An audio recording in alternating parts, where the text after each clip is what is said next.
मोनिका और प्रतीक की शादी को 4 महीने हुए थे। वो दोनों एक दूसरे के साथ हंसी खुशी समय गुजार रहे थे। मोनिका के ससुराल में बहुत ही खुला माहौल था। प्रतीक अपनी माँ और बहन से हर तरह का हंसी मजाक कर लिया करता था। हालांकि उसके पिताजी ज्यादा बातचीत नहीं करते थे और अधिकतर समय अपनी किताबों में ही खोए रहते थे।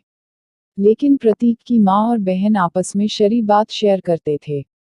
दिन भर की सारी बातें अपनी माँ और बहन को बता नहीं लेता था, तब तक लगता था जैसे उसका खाना ही हजम नहीं हुआ है। प्रतीक मोनिका से भी खूब बातें करता था। मोनिका को अच्छा लगता था कि प्रतीक घर में सबसे घुल मिलकर रहता है। मोनिका की सास भी बहू के साथ खूब बातचीत करती थी और उसकी नंद भी काफी खुला व्यवहार करती थी।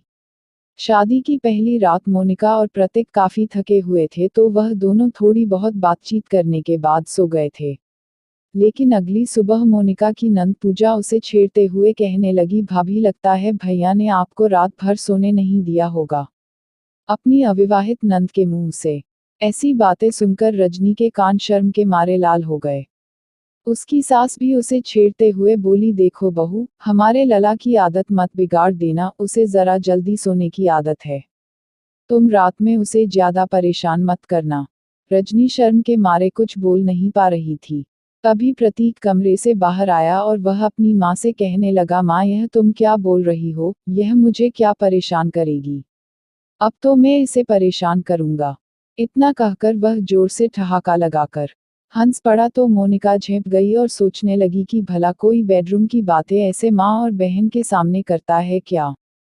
खैर धीरे धीरे मोनिका समझ गई थी कि प्रतीक और घरवाले बहुत ही खुलेपन से सारी बातचीत करते हैं। लेकिन मोनिका अभी भी बेडरूम की पर्सनल बातें किसी के सामने करने से ही अटक जाती थी और वह इन सब मामलों में ज्यादातर चुप ही रहती थी। जब ऐसे डबल मीनिंग बातें होने लगती थी तो वह उठकर वहां से चली जाती थी। एक दिन प्रतीक उसके लिए एक फैंसी नाइटी लेकर आया। वो नाइटी देखकर मोनिका शर्मा गई और कहने लगी कि मैं यह नाइटी नहीं पहनती, तुम प्लीज ये नाइटी वापस कर देना। प्रतीक हंसने लगा और कहने लगा कि अब मेरे सामने क्या शर्मा रही हो, मैं तुम्हारा पति हूँ यार और मेरे भी कुछ अरमान हैं, प्लीज ये नाइटी पहन कर दिखाओ। मोनिका को नाइटी पहनने में शर्म आ रही थी तो उसने कुछ सोचते हुए कहा, अच्छा ठीक है ये नाइटी रख दो, मैं फिर कभी पहन लूंगी। अभी अचानक से तुम ऐसे मुझे नाइटी पहनने के लिए कहोगे तो मैं ऐसे कैसे तैयार हो जाऊंगी। प्रतीक उसे छेड़ते हुए बोला, अच्छा तो मेरी वाइफ नखरे दिखा रही है, चलो कोई बात नहीं, जब तुम्हारी मर्जी हो तब तुम ये नाइटी पहन लेना। इतना कहकर उसने वो नाइटी उठाकर अलमारी में रख दिया। अगली सुबह मोनिका को उठने में थोड़ी देर हो गई थी। जब रसोई में पहुंची तो उसकी सास और नंद ने नाश्ते की तैयारी कर ली थी। उसकी सास जरा झुंझलाते हुए बोली, बहू सुबह जरा जल्दी उठने की आदत डालो। अब तुम नई नवेली बहू नहीं हो। शुरुआत में मैंने तुम्हें बहुत छूट दे दी। अब क्या जिंदगी भर में ही रसोई का काम संभालती रहूंगी। तब उसकी नंद मजाक करते हुए बोली, अरे माँ जाने दो न भैया भाभी, जब बूढ़े हो जाएंगे तब एक दूसरे के साथ काफी टाइम बिताएंगे क्या। तब उसकी माँ कहने लगी, काफी टाइम बिताने का मतलब यह नहीं होता है कि सास को घर के काम में झोंक दिया जाए। वह दोनों आपस में ही बातें करती जा रही थी और मोनिका खामोशी से सब कुछ सुन रही थी। उसे जरा भी अच्छा नहीं लग रहा था कि वह लोग उसके बेडरूम की बातें डिस्कस कर रही हैं। खैर तभी प्रतीक की आवाज आई और वो कहने लगा, अरे भाई जल्दी से मेरा नाश्ता दे दो, मुझे ऑफिस जाने के लिए देर हो रही है। मोनिका फटाफट से एक प्लेट में नाश्ता लेकर गई और उसने प्रतीक को नाश्ता दिया। फिर उसने उसका टिफिन पैक किया। जब प्रतीक अपना टिफिन लेकर ऑफिस जाने के लिए निकल गया तब वह सास और नंद के साथ बैठकर नाश्ता करने लगी। नाश्ता करने के बाद वह घर के बाकी के काम निपटाने लगी।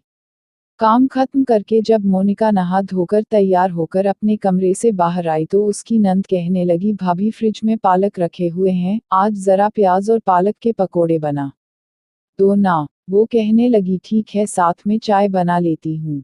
तब उसकी सास बोली, और साथ ही धनिया पुदीने की चटनी भी बना ले न बहू, वैसे भी सुबह सवेरे उसने नाश्ता नहीं बनाया था। तो सोचा कि सास और नंद फरमाइश कर रही है तो जल्दी से पकौड़े बना लेती हूँ। वो रसोई में गई। उसने जल्दी से पालक, प्याज और थोड़ी बहुत और सब्जियां काटी और बेसन का घोल बनाकर फटाफट से पकौड़े तलने शुरू कर दिए। साथ में उसने चाय भी बनाई और जल्दी से चटनी भी बना ली। जब वह चाय, पकौड़े और चटनी एक ट्रे में सजाकर अपनी सास के कमरे के बाहर पहुंची तो तभी नंद की बातें सुनकर उसके कदम भी ठिठक गए, क्योंकि सास और नंद उसकी बातें करके मुंह दबाकर हंस रही थी। उसकी सास कह रही थी, अरे मुझे तो लगा था कि बहुत बहुत मॉडर्न होगी, लेकिन वो तो नए डिजाइन की नाइटी पहनने से मना कर रही थी। मोनिका का पारा गुस्से से 7वें आसमान पर चढ़ गया। जब वह उन लोगों के सामने पहुंची तो भी वह दोनों उसे देखकर मुंह दबाकर हंसने लगी। मोनिका को बहुत तेज गुस्सा आ रहा था।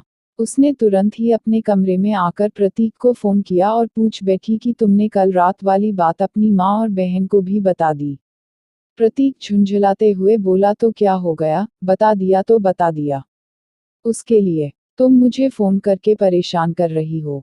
मैं ऑफिस में जरूरी काम कर रहा हूँ। हम बाद में बात करेंगे।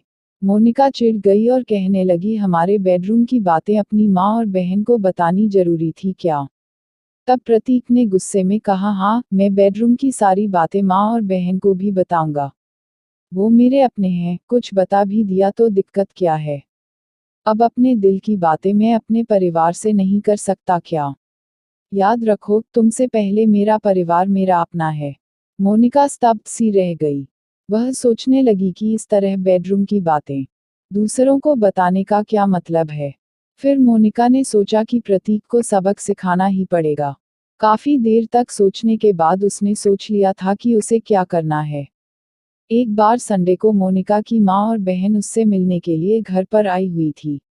मोनिका बात करती हुई बातों बातों में प्रतीक की एक आदत के बारे में बताते हुए बोली, प्रतीक को न रात में पैर पटक कर सोने की आदत है। यह सुनकर मोनिका की माँ और बहन मंद मंद मुस्कुराने लगी तो प्रतीक का चेहरा गुस्से से लाल हो गया, लेकिन उन लोगों के सामने वह कुछ नहीं बोला।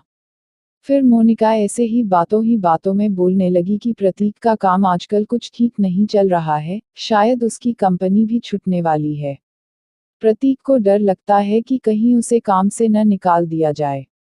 अब तो प्रतीक के सिर के ऊपर से पानी गुजर रहा था।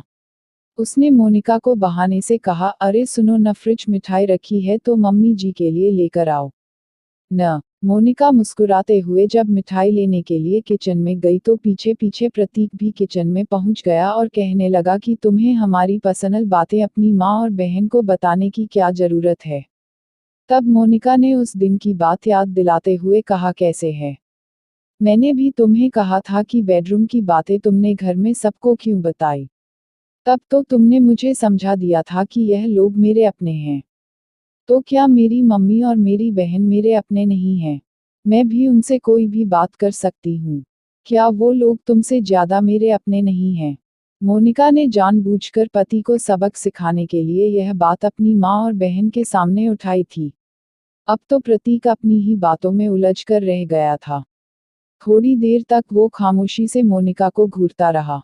फिर धीरे से बोला, अच्छा ठीक है, मुझे तुम्हारी बात समझ में आ गई है। देखो, ऐसी हमारी पर्सनल बातें तुम अपनी माँ और बहन को बताती हो तो मुझे अच्छा नहीं लगता है। और मैं यह बात भी समझ गया हूँ कि इसी तरह मैं भी अपनी माँ और बहन को हमारे बेडरूम की पर्सनल बातें बताता हूँ तो तुम्हें अच्छा नहीं लगता होगा। तो आगे से मैं यह सब बातें किसी को नहीं बताऊंगा और तुम भी वादा करो कि हमारी पर्सनल बातें बाहर नहीं आएंगी। मोनिका हौले से मुस्कुराई और कहने लगी, ठीक है, मुझे तो यह बात पहले से ही पता थी कि पति पत्नी की प्राइवेसी अलग होती है। उन दोनों के बीच की बातें सबको नहीं बताई जाती। लेकिन जब मैंने तुम्हारी इस आदत का विरोध किया तो तुम ही तो मुझे फैमिली का पाठ पढ़ाने लगे। इसलिए मेरे पास भी और कोई उपाय नहीं बचा था। आगे से मैं भी अपनी बातें किसी को नहीं बताऊंगी। और तुमसे भी यही उम्मीद करूंगी कि तुम भी हमारी पर्सनल बातें किसी को नहीं बताओगे।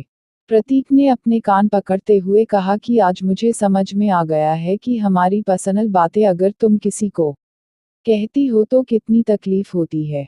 इसलिए आगे से मैं कसम खाता हूँ कि हमारे बेडरूम की बातें बाहर नहीं जाएंगी। मोनिका राहत की सांस लेते हुए धीरे से मुस्कुरा उठी और फिर दोनों मिलकर फ्रिज से मिठाई निकालने लगे। दोस्तों, मोनिका ने तो अपने पति को समझाने के लिए यह उपाय निकाला था।